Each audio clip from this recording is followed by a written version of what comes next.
ஒரு முறை புத்தரை பார்க்குறதுக்கு ஒரு 4 பேர் வராங்க. அவங்க புத்தர்கிட்ட எங்களுக்கு மகிழ்ச்சியே இல்ல. எப்பயுமே மகிழ்ச்சியா இருக்கணும் அப்படின்னா என்ன பண்ணணும்? ஏன்னா எங்களுக்கு எப்பயுமே ஏதோ ஒரு கவலையோ, பயமோ எங்க மனசுல இருந்துக்கிட்டே இருக்கு. இதுக்கு ஏதாவது ஒரு வழி சொல்லுங்க அப்படின்னு சொல்லி கேட்குறாங்க. புத்தர் உடனே ஒரு கண்ணாடி குடுவைய கையில வச்சுக்கிறாரு. குடுவையில கொஞ்சம் தண்ணியும் இருக்கு.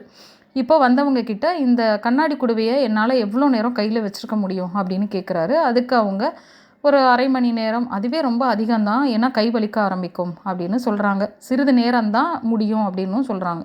புத்தர் ஆமா, அதுபோல தான் கவலையும் பயமும் எவ்வளோ நேரம் நீங்க சுமக்கிறீங்களோ அவ்வளோ அதிகமா அது கனக்க ஆரம்பிச்சிடும். இந்த உண்மை நம்ம லைஃப்க்கு ரொம்ப பொருந்தும். நம்ம கவலைகளை மனசுல சுமந்துக்கிட்டே இருந்தோம்னா மகிழ்ச்சி நம்மளை விட்டு போயிடும்.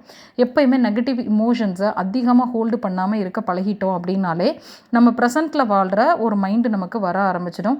நம்ம எப்போ ப்ரெசண்ட்டில் வாழ ஆரம்பிக்கிறோமோ அப்போ சந்தோஷம் அப்படிங்கிறது நமக்கு எப்பயுமே நம்ம மனசில் இருந்துக்கிட்டே இருக்கும்.